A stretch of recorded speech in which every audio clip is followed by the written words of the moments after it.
Right, we shall kick off. Welcome everybody. Thank you very much for making time for this, the first webinar in the Impact Investing Institute's Knowledge Exchange series. We didn't expect it to be virtual. We didn't expect to be launching in the middle of a global pandemic, but we're nevertheless very glad to be kicking the series off. I know we at the Impact Investing Institute will find it useful, and we really hope you do as well.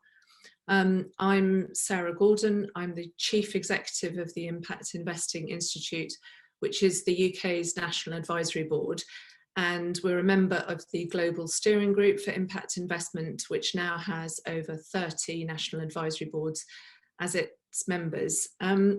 So let me kick off by welcoming our four panellists: Sebastian Welisiejko, who's Chief Policy Officer at the Global Steering Group; Rebecca MacDonald, who is Investment Director at Big Society Capital; Dolika Banda, who's a board member at CDC and until recently was the Chief Executive of African Risk Capacity Insurance Limited; and Monique Mathys, who's a member of the South African National Advisory Board.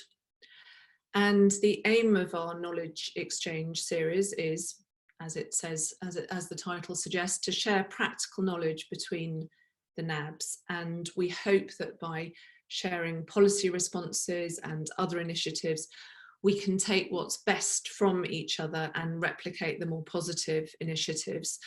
And we'll first hear from our panellists, but the aim of this series is to share knowledge between each other.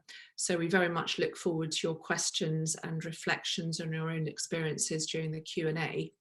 The way to contribute to the Q&A is to go to the Q&A feature, which you should find at the bottom of your screen, and type your questions directly in Zoom. It'd be great if you could let us know which organisation you come from.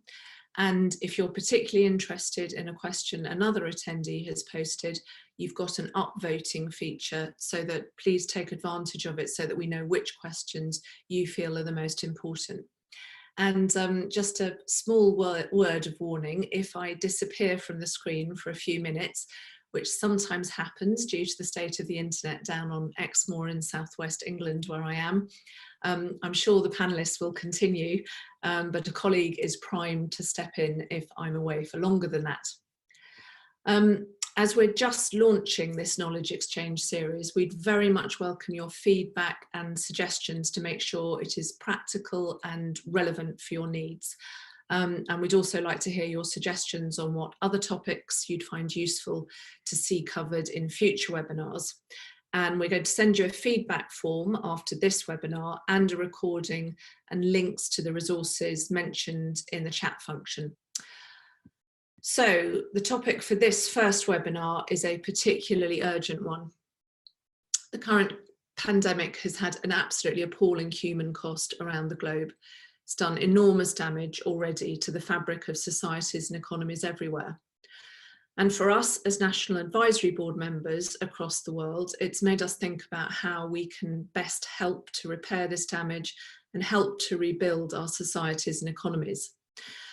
At the Institute, we've spent time talking with our partners and colleagues around the world, and we focused on helping set up facilities to get emergency funding to social enterprises and small and medium-sized enterprises, particularly in disadvantaged areas of the UK.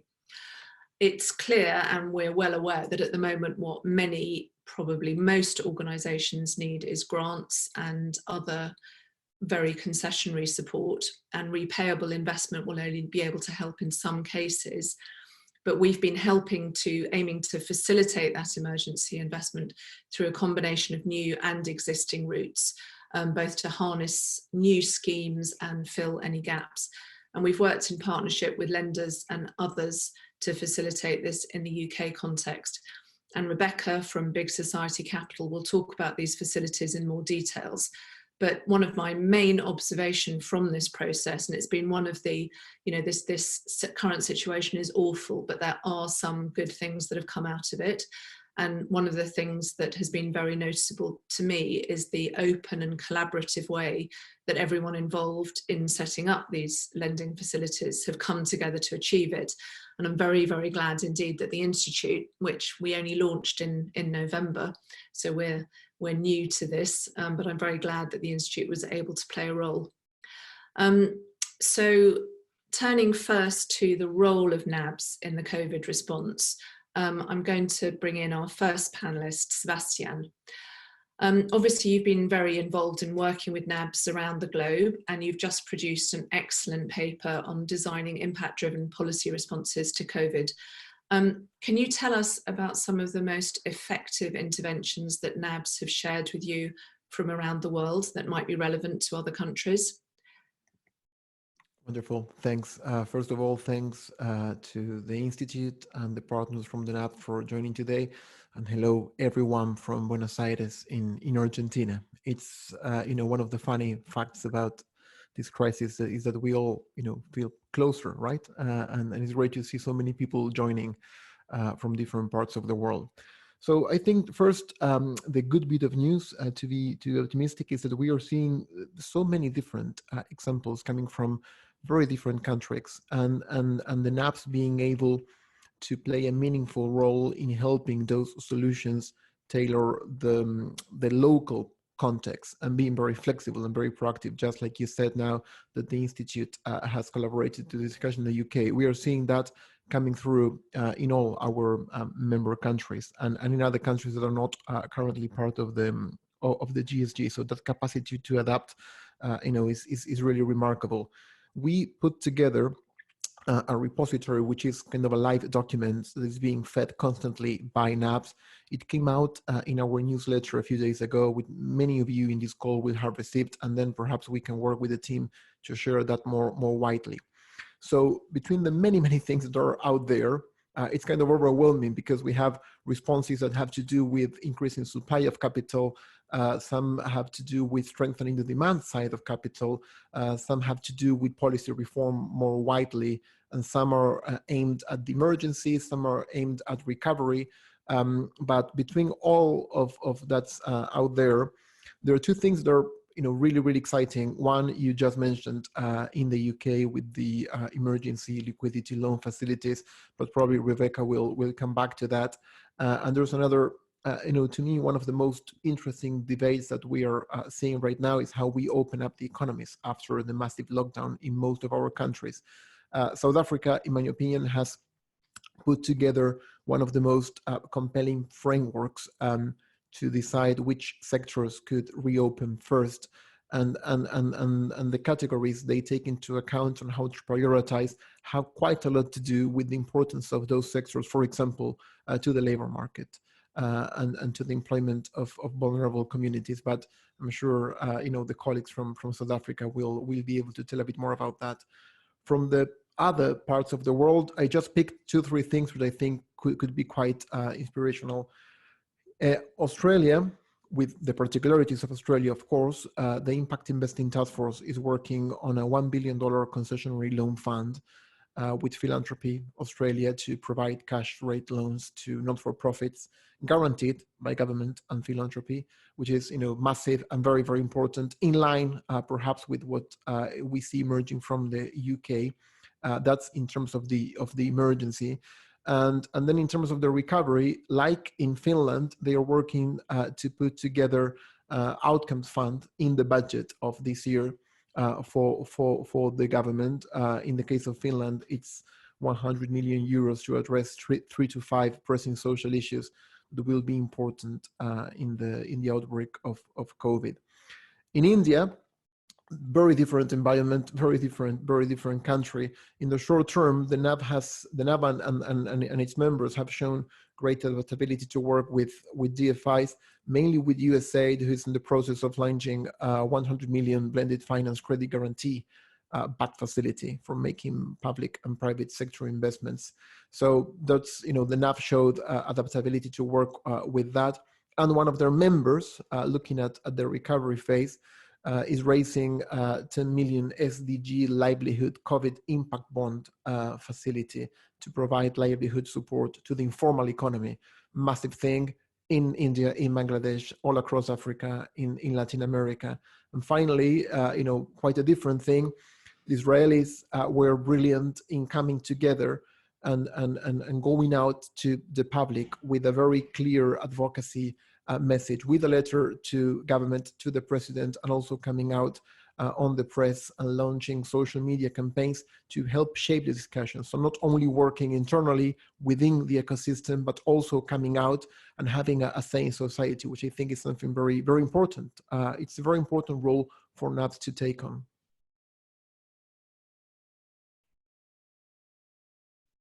Sorry, the cardinal error of muting myself. Thank you, Sebastian. That's lots of info in there, and as you said, we will try to share more information about some of the initiatives you've mentioned after the call.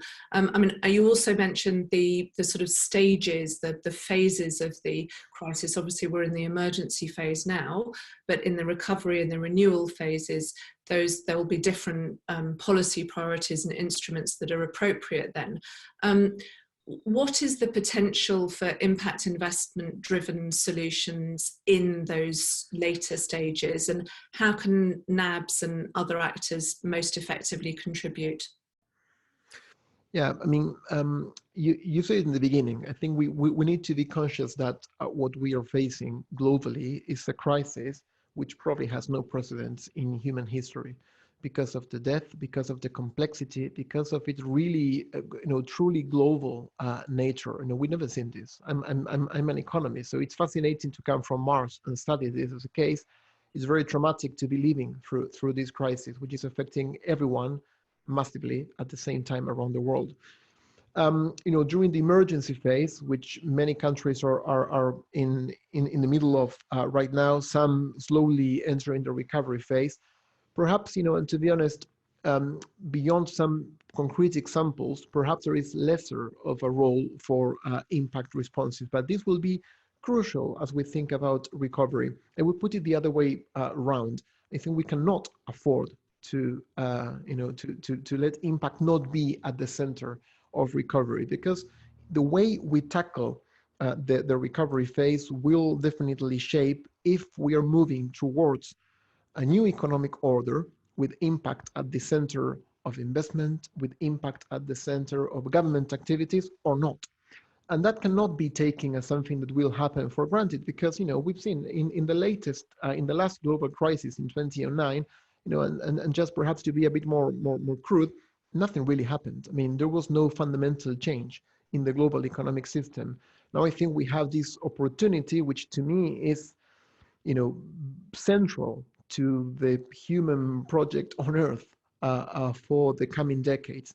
So I think we cannot afford to continue to exacerbate inequality and to continue to degrade the environmental systems. So I think that we as an organization of NABs, think that in this new period of recovery, it's crucial to be very strategic, to link social issues that matter to our governments, that are central to our societies, to the different instruments, to not put the instruments before the issues, to be very flexible, to be very creative, to tailor to the different realities, and to be able to expand from the impact playbook and take resources to, perhaps other camps and talking to other people. It can be a bit intimidating, it can be a bit overwhelming, but it's as fundamental as that. Concretely, we see, just to say two things, we see that outcome-based commissioning in government needs to become the mainstream. And so far, despite all the efforts we've made and all the progress we've made, most governments around the world continue to be poor commissioners of inputs. We need to make them be effective commissioners of outcomes. And one day, not far away from now, we'll look back in time and remember the days where we did, so little to promote effective commissioning in government, and that needs to be a fundamental change through the renewal phase. And as another interesting thing, which we see very, a lot of potential for, is the issuing of social bonds or SDG bonds. Bonds, it's an instrument, very classic. Everyone relates to that. The green bonds have been something and are perhaps now mainstream. Everyone knows kind of what a green bond is. We see a lot of potential to expand those principles to the social space and have dedicated social bonds. We are seeing some of that, and likes the UN working with the SDG impact to issue standards to ensure the integrity of those bonds. Thank you, Sebastian. Lots of food for thought there. Rebecca, we mentioned earlier the emergency lending facilities that you've been working on at Big Society Capital. Can you tell us a bit about those and the other responses that Big Society Capital has had to the pandemic? Yeah, of course. So thank you, Sarah, and to everybody else who's joined the webinar. So Big Society Capital's response is threefold, and across all of these, we've been working with partners across the UK, including the Impact Investment Institute. So the first is really around sharing information, and that includes having a resource hub for charities and social enterprises through an online good finance site. And today we've had 40,000 unique views, which just shows the amount of need for clarification and information over the past 5 to 6 weeks of COVID-19, and we've also been coming together with different fund managers to really help facilitate the sharing of approaches and learning as we're all working out different ways, including as we talk about in this webinar today. So that's the first, around sharing information. The second is around adapting existing investments. So BSE already has an existing portfolio, and really where we've targeted first is trying to provide relief around capital and interest repayment holidays in our debt funds, because we believe that's the quickest way that we can help organisations that are affected by the crisis with their cash flow. And we've helped 500 organisations so far, but these are disproportionately smaller organisations, to the point that Sarah was mentioning earlier around who are those organisations most disproportionately affected. And we're also beginning to look at different products and how that's affected. So that includes outcome contracts, as Seb just mentioned, as well as some of the more property and venture type investments as well. So the area as well that Sarah mentioned is really looking at new funding and how we can best use the government-backed guarantees that have emerged in the UK to make them most accessible to charities, social enterprises and underserved small businesses, especially in disadvantaged areas. And that's really across two different initiatives. The first is with social investment business, which is the Resilience and Recovery Loan Fund. So Big Society Capital has initially committed £25 million to this, and it's providing loans of £100,000 to £500,000 to those organisations that are needing shorter term liquidity to meet their needs that are affected by COVID-19. And applications opened last week, and we're beginning to see those applications come through from a really whole wide range of organisations. And the second is the Community Investment Enterprise Facility, which was already set up by us in 2018, but which we've adapted and pivoted to make more finance available to those small businesses that are located in disadvantaged areas in particular. And over the past few weeks, already 120 organisations have been supported, and £6 million using that government-backed guarantee. So across all of these different areas, we're trying to find the best solution and to work with the tools that we have in the partners. And even though we're focused on these strands at the moment, we're starting to look to that recovery phase. So again, some of what Seb mentioned, that actually there are different phases to this, and really understanding what our role is and the social impact investment role landscape as we move into the next phase. Thank you very much, Rebecca. I mean, one of the observations that we had at the Institute of trying to get high street banks and other institutional investors to contribute to these lending facilities is that sometimes it's quite difficult to bring the more institutional mainstream finance actors into this space. And Dolika, obviously that's an area where you've had a lot of experience. I mean, what are your thoughts on how NABs and other impact investing actors can best engage with investors to get them to contribute to the type of emergency funding facilities that we've discussed?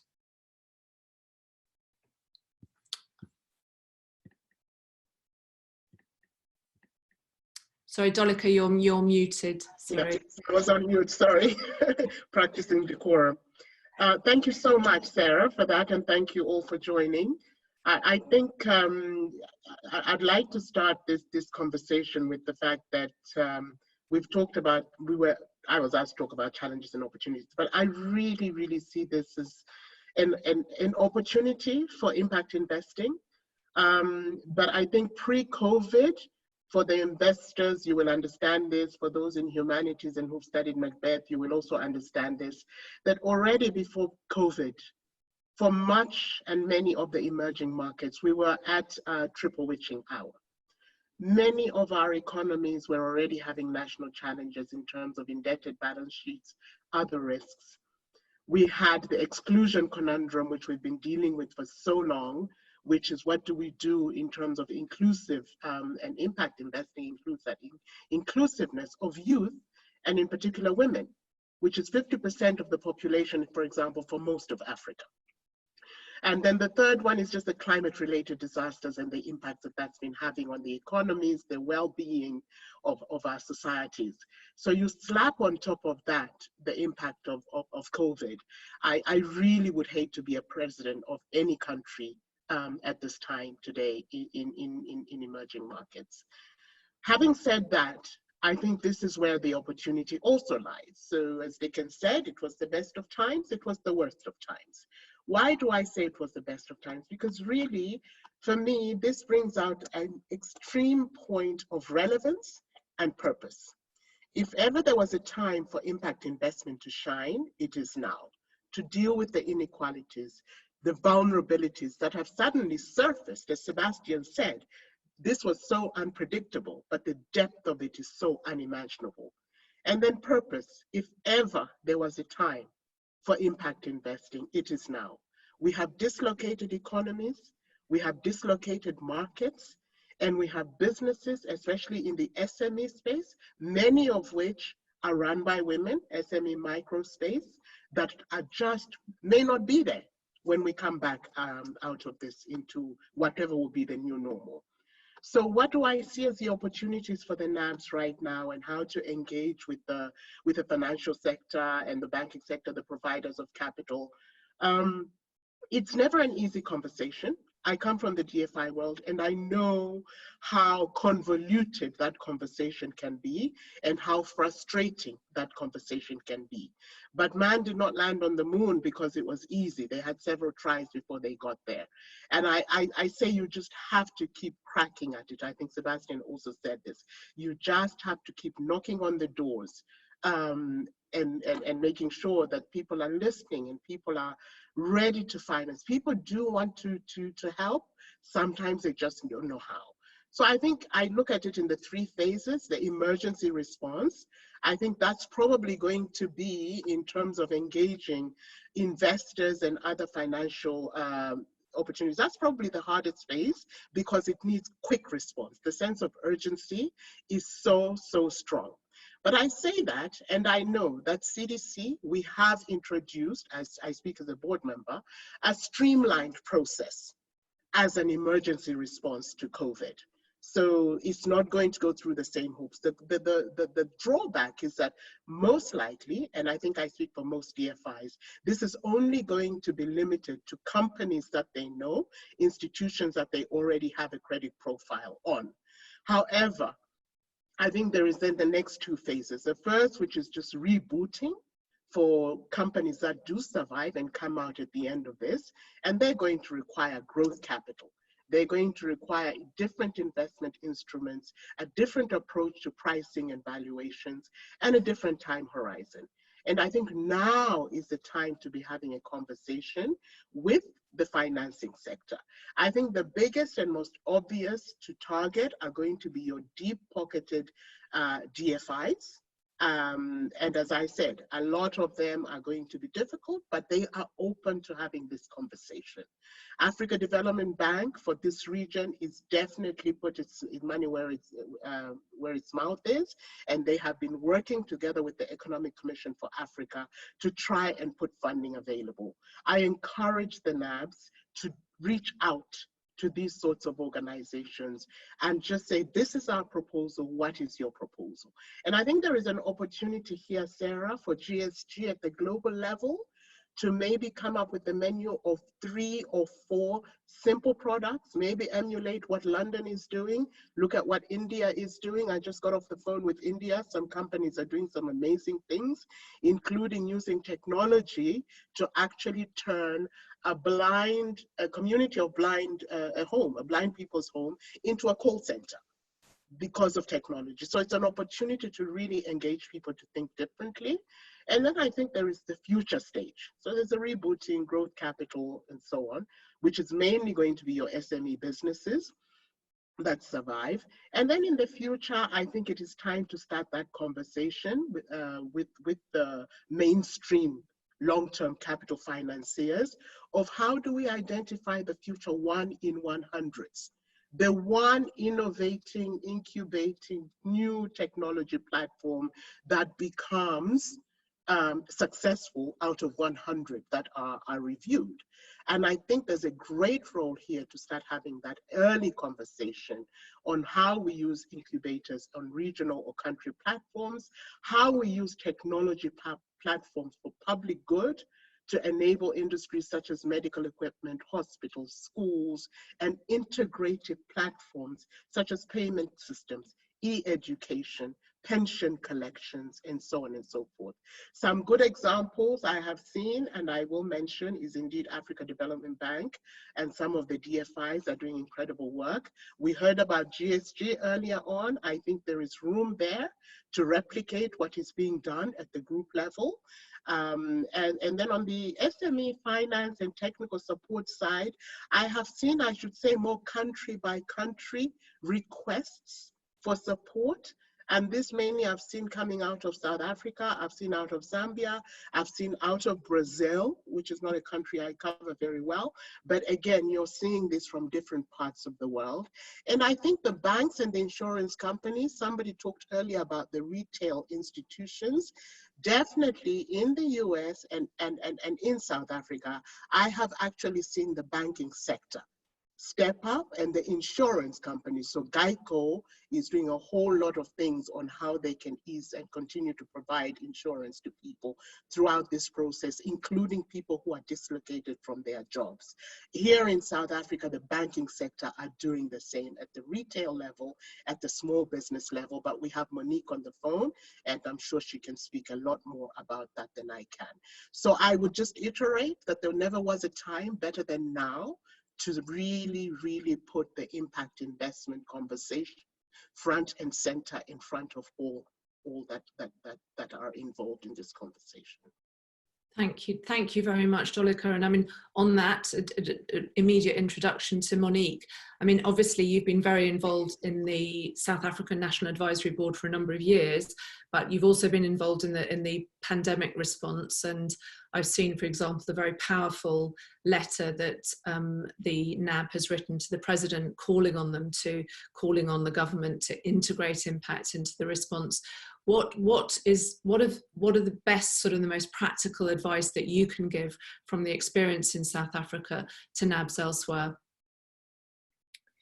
Thank you so much. It's always one of those bittersweet times to discuss some of these, I think the word you used was horrendous times that Africa faces. And I think I just wanted to add a little bit more color and context to what it feels like in an emerging market, but particularly in an African context, because it's important as we coach the solutions and opportunities around what that may look like. You know, I think importantly that the perspective that we take here is the length, how long this recovery may be, and how deep it may be. And it's different in our context, in African and in SA context, as Dolika indicated, specifically because of where we started. And for South Africa especially, we were in a recession. Literally the week we went into lockdown, or when globally COVID escalated, we were then downgraded to junk status. So you can imagine then having an economy shut down under that context, what it's done. It's been devastating at every level. And I think the important consideration though now is that Africa as a continent, we literally face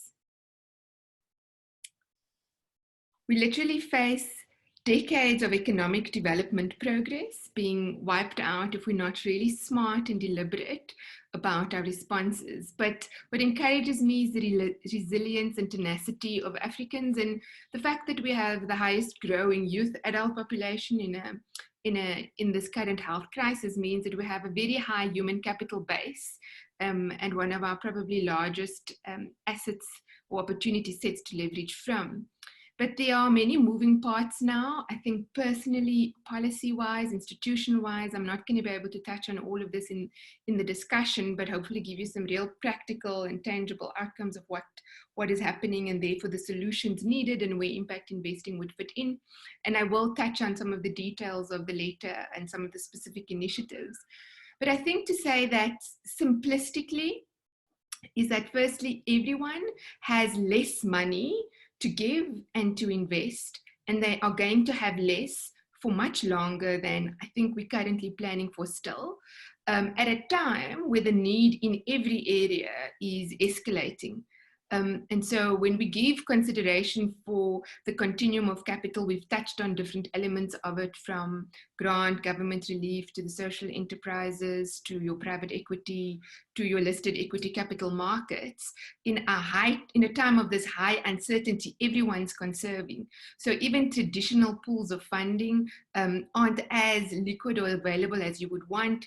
Endowments have been re-looking at their spend patterns, recognizing that they may not have their traditional high dividend payouts from the listed holdings they may have in their endowments. If you think of the foundations on the grant side, government cash flow is unpredictable because the tax base is in complete flux, and in many areas, many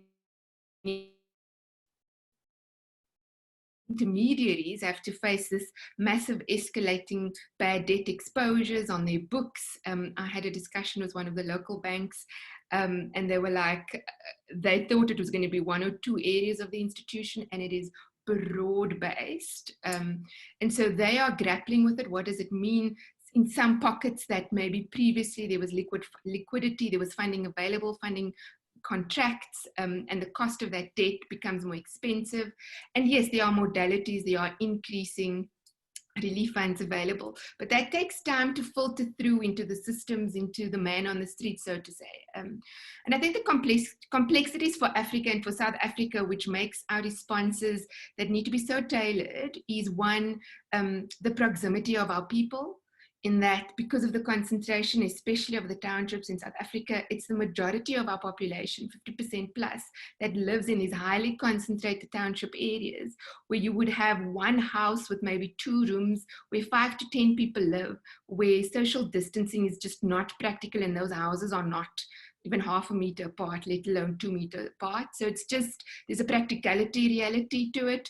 The second one is the already vulnerable state of the health care system and the health of individuals as a population, very high HIV, TB, and as much as it's well controlled, you can imagine that adding another layer of complexity over and above just basic poverty, hunger, malnutrition issues already puts you in a negative deficit before you start addressing a COVID issue. And then I think something that's so critical is our lack of ICT infrastructure, how expensive it is for us relative to other first world, and therefore that causes complexities, delays, unrealistic expectations of transitioning quickly to a digital economy for certain sectors to rebound faster. And so what are the opportunities though? I think the opportunities are prevalent, and I'm going to talk more generically, and then I'll get into some of the specifics for South Africa. Done a lot of work over the last while with AVPA, the Africa Venture Philanthropy Alliance. As everyone has said, collaboration is so key. Everybody brings a different lens and perspective. And I think certainly the one opportunity that we haven't leveraged well and we can look at doing better is increased use of the social entrepreneur model, especially in an Africa context where so many people operate on the ground, understand the solutions, have some form of enterprise going. How do we capacitate them? How do we get funds to them in a responsible way? How do we fast track lower basic infrastructure? and I know I get on my soapbox on this, but you know, Africa, we have ineffective ICT infrastructure. We still need massive solutions around our water, basic provision, energy, our healthcare, as well as our education facilities. So how do we fast track basic cost infrastructure? How do we tackle what we know is traditionally stumbling blocks to funding corruption and the political sensitivities when they think about Africa? Because let's be honest, these things bring out the best in people and the worst of people, and we can't be naive in those solutions either. But I think that there's an opportunity now to bring people around the table to have new, honest discussions to unlock a lot of the interregional solutions that Africa needs. Faith-based investment communities are, I think, an integral tool on the continent where they operate in these remote communities that are very concentrated.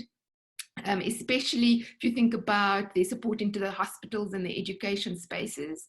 And then I think to ensure that economies are rebuilt, there's a massive opportunity to leverage and leapfrog into a digital 4IR from a training perspective, from the economic sectors we focus on investing in our resource to move African economies away from a predominant resource dependency. I mean, you can just think of the oil price and think of what that has done to some African countries that are predominantly dependent on that. It wipes out a base load of your economic value. But leveraging our largest capital asset base, which is a growing youth population, into a 4IR digital economy going forward.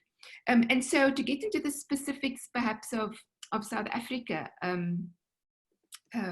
Sarah, is yes, as you mentioned, we have drafted the letter through to the president. It's one of the examples of the initiatives I think that's relevant to speak to this evening.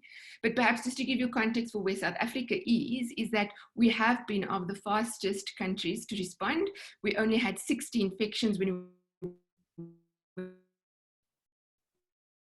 measures that most countries didn't have.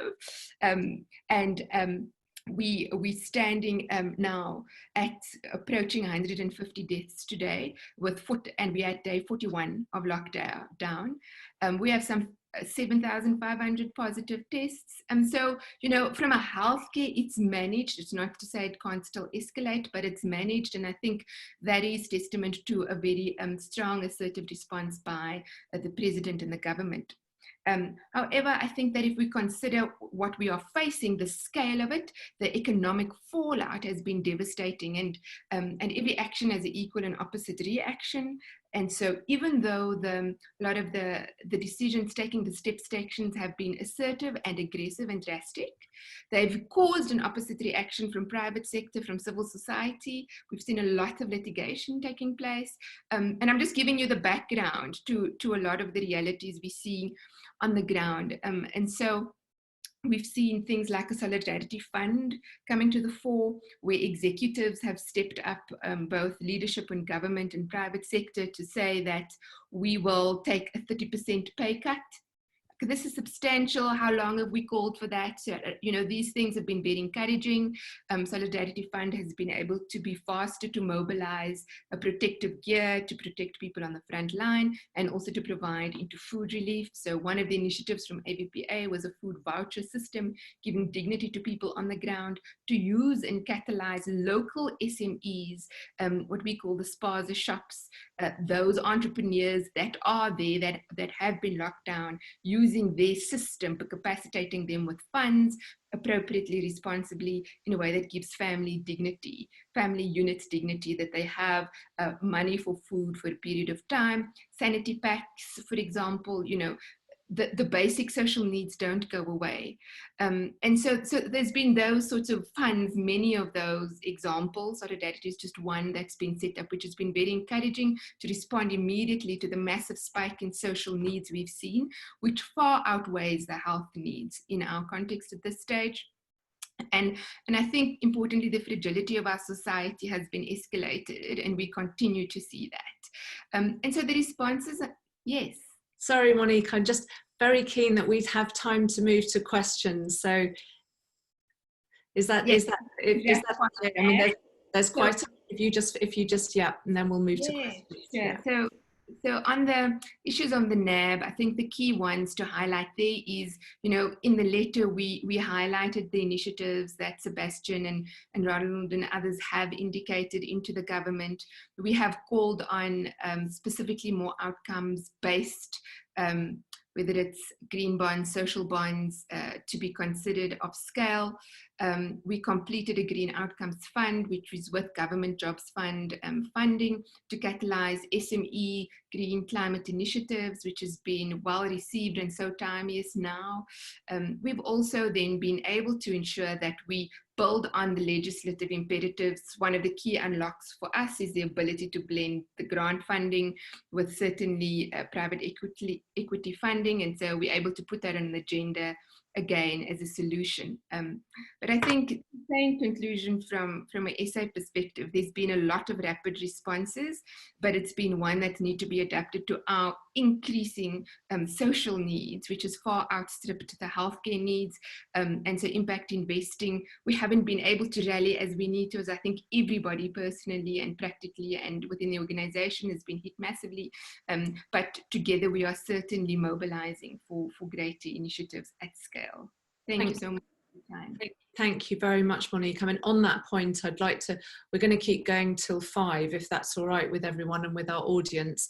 But just to get to your questions, of which there are a number of really interesting ones. I mean, one of the first questions is, what are the actual practical things we can be doing now to ensure that impact investing does become central to the recovery? And I think if I can just ask each of you for just one suggestion on that, what can we actually be doing now to ensure that impact investing really becomes central to the recovery? Sebastian, can I start with you? Yeah, I will unmute. I think we need to, beyond all the instruments, we need to be very clear in explaining that this crisis just came to exacerbate pre-existing dramas all across the world. I mean, it's not that we were doing great in February, in January, or in December last year. Inequality is growing, environmental degradation is there. There was the fires in Australia, the fires in the Amazon. It was there. The signals were all there. There will be a new crisis. And the next one can be in a year, in 2 years. It can be a virus. It can be environmental. It can be anything. We just don't know. That's how the shocks manifest. So I think that I guess that at the more basic level, and I insist, I could be tempted to go into specific instruments, but at the more general level, sometimes, in our camp, all of us who are chatting here and the people who joined are convinced of how important this is. But many others around the world are unaware of this, and they think that the status quo works. And many are working to remain in the status quo. So the very basic thing, and surely the colleagues will deep dive into some things that are a bit more concrete, is to make the case that building resilience is not just a slogan. This crisis, I think, put there in the center of the debate all the structural weaknesses across our societies. All that the colleagues were sharing from South Africa happens in Argentina, happens in Brazil, happens in Mexico. It's no surprise that SMEs are in a weak state, that the informal economy makes up more than half of the economy in most of our countries. It's not a surprise that many people in our main cities in Latin America, in Southeast Asia, in Africa, live in informal settlements without access to basic services. So all of that has been there, for years and decades and decades and decades, but we haven't noticed. So I think the one thing is to make a very compelling case and bring it to the mainstream. And once, we make that click, all the instruments should naturally fall from there. But, if I had to pick one thing, for obvious it may sound, it's very obvious to this camp, it's not obvious to everyone, just to raise awareness on how crucial this is for the continuation of humanity on Earth. Thank you. Yes, I think, there are lots of people talking about what Build Back Better does actually look like, but building resilience means building juster societies, and getting that message out now feels even more important than before. Rebecca, could I turn to you? What one thing do you think we should be doing now to ensure that impact investing is central? I think that we've heard so many amazing initiatives that are happening globally, and a lot of this is really around trying to capture the really tangible effect that impact investment can have to really support those social sector organisations and other organisations that are having a positive environmental and social impact. And now's the time to really be able to build on and capture the data and the stories about actually how it's really targeting and supporting the most vulnerable that are affected during crisis, to show actually what the potential is. And we're already doing that in lots of ways, but I think this builds a platform in which we're able to really accelerate and use that with lots of different stakeholders, whether that's the mainstream or government or other more unusual partners like corporates. Yes, I mean, good data, good evidence to back up our argument feels absolutely critical, doesn't it? Dolika, can I turn to you? Yes, thank you very much, Sarah. So I think that countries are crying for help. And I will dovetail off what you and Rebecca have just said, which is that I think information is absolutely power. Communication is absolutely important. Partnerships are extremely important. I think you want GSG and the NABs to land on the other side, being the go-to body on impact investment globally. And that means to me, really building on these partnerships and really getting our voice out there.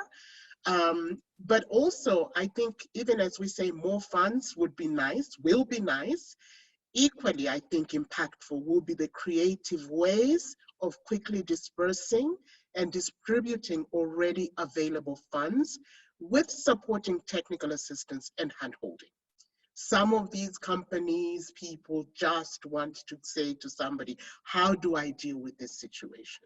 So I think creative ways of using what we already have at hand is something we can focus on. It's a quick win, it's a low-hanging fruit. And then I go back to my suggestion that at the GSG level, at the central level, if we can pick 2 or 3 really good examples that have worked elsewhere and make that into a global offering or solution cascaded towards the rest of the regions and the NABs, that would be great. I do think, I mean, it's such an awful time, but there are some really, you know, as I was saying earlier, some good things, and that partnership and the power of partnership and collaboration has never felt, you know, it feels an incredibly effective mechanism for us. And I think the other thing is that, you know, when they have to, governments do respond quickly.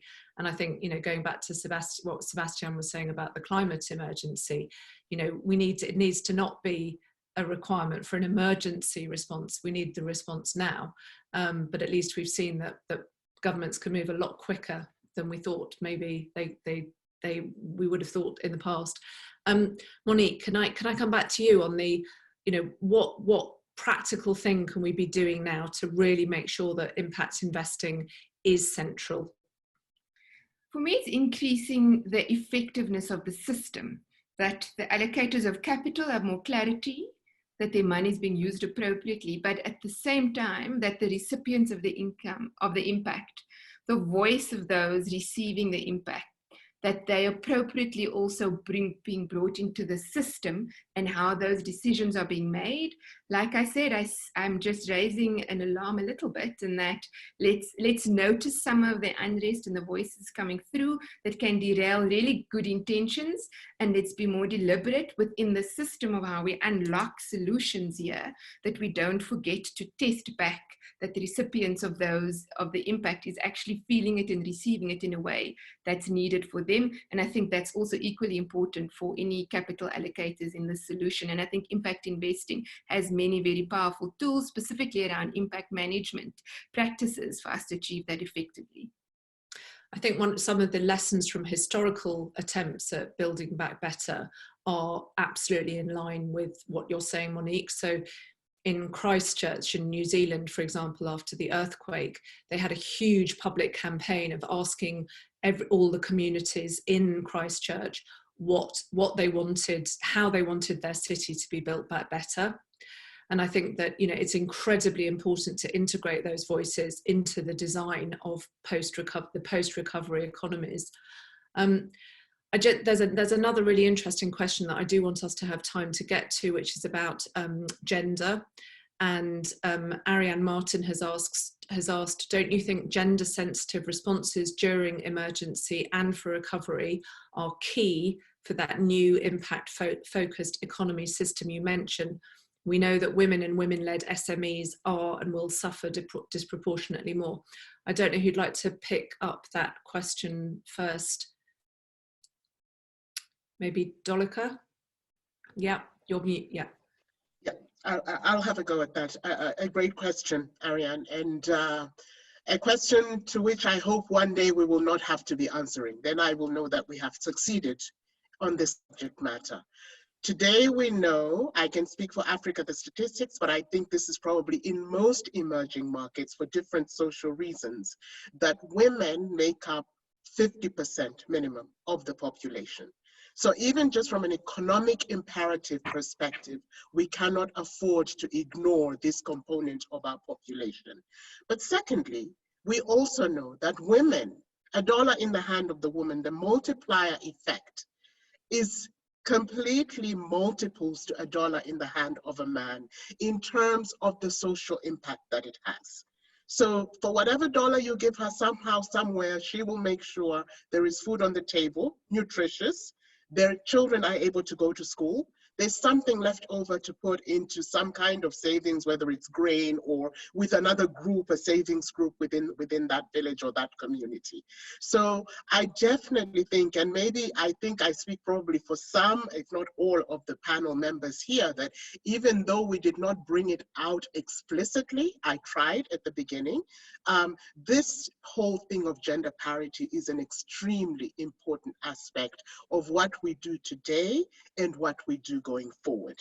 So could not agree with you more. Totally important. The answers, everything that we do, we have got to put a gender lens over that. I consider this an all-encompassing, cross-cutting imperative.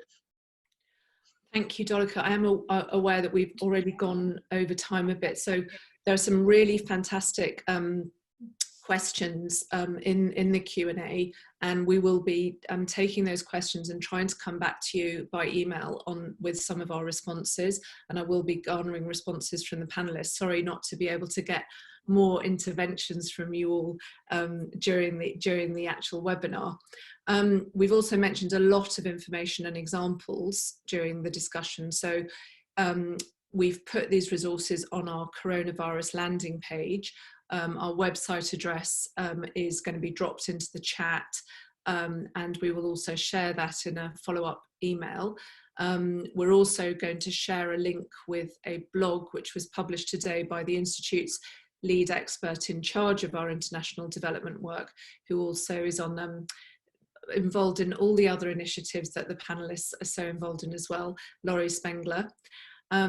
And we'll post the webinar on our website, and as I said at the beginning, it'll be the first in the new knowledge exchange series which we plan to run over the next few months, and please do give us your feedback and suggestions for other topics you may find useful. I think that you know, like Dolika, I hope I can speak for all the panelists. I mean, it's a really appalling time, and people are having facing such dreadful challenges, health challenges, economic challenges. But as I hope we've brought out in this discussion, there really are some opportunities here. There are some opportunities to build back a better, more humane society.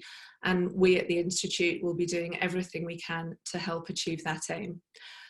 Big thank you to all our panelists for taking part today, and a very big thank you to the audience, and hope to see you all next time. Thank you.